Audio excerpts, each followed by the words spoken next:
ఎదిరిస్తే కేసులు, నోరెత్తితే ప్రశ్నిస్తే అరెస్టులు చేయటం, వాళ్ళ నోరులు నొక్కేసే పని చేస్తుంది. ఎంతమంది నోరులు నొక్కేస్తాను అడుగుతా ఉన్నా. ప్రశ్నిస్తే దాడులు,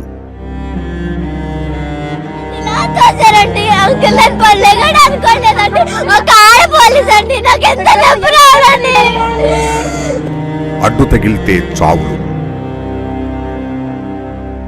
ఏడిపిస్తున్నారని చెప్పి నా తమ్ముడు వెళ్ళి ఆయన ప్రశ్నించినందుకు చేతులు కాళ్ళు కట్టేసి వాడి మీద పెట్రోల్ పోసి నుప్పంటించేసి కూడా వాడు ఆత్మహత్య చేసుకున్నాడని సృష్టించారు. మన్ను నుండి మద్యం వరకు దోపిడీ చేస్తూ పగబట్టి రాజధానిని, పట్టుబట్టి ప్రజావేదికను నాశనం చేసి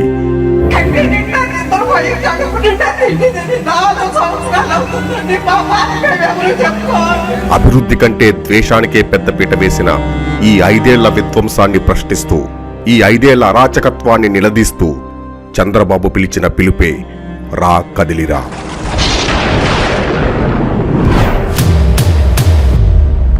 ఈ పిలుపుకు ఉత్తేజమయ్యింది రాష్ట్రం. నియంత మీద మొదలైన పోరాటానికి అనంతపురం నుండి ఇచ్చాపురం వరకు ప్రజలు బ్రహ్మరథం పట్టారు. రా కదిలిరా పిలిపిస్తే ఎక్కడ చూసినా జనమే జనం.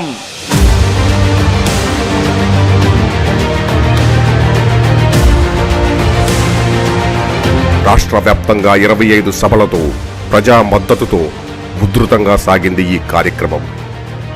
నా ఆలోచన స్వర్ణ యుగం, జగన్ ఆలోచన రాతి యుగం.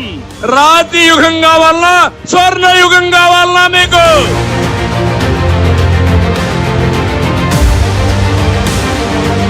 ఈ 5 ఏళ్ల పాలనలో విధ్వంసం చేసిన వ్యవస్థల్ని, దోపిడీ చేసిన లక్షల కోట్లని, ప్రజల మీద భారం వేసిన వేల కోట్ల పన్నుని, అమ్ముకున్న ఇసుకని, పేదల జీవితాలు తాకట్టు పెట్టిన మద్యాన్ని, ప్రజల ఆస్తులు తాకట్టు పెట్టిన వైనాన్ని ప్రజలకు ఎత్తి చూపుతూ నాశనమైన రాష్ట్రాన్ని పునర్నిర్మించే మార్గాన్ని ప్రజలకు తెలియజేస్తూ సాగిన రా కదిలిరా కార్యక్రమం మారబోతున్న ఆంధ్రప్రదేశ్ భవిష్యత్తుని, మెరుగుపడబోతున్న ప్రజల జీవితాలకు, రాబోతున్న చంద్రన్న పాలనకు నిదర్శనంగా నిలిచింది.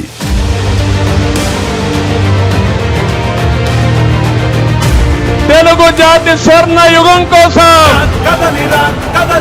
తెలుగు ప్రజల ఆత్మ గౌరవం కోసం, స్వచ్ఛమైన ప్రజా పాలన కోసం, తెలుగు జాతిని నెంబర్ 1 చేయడం కోసం,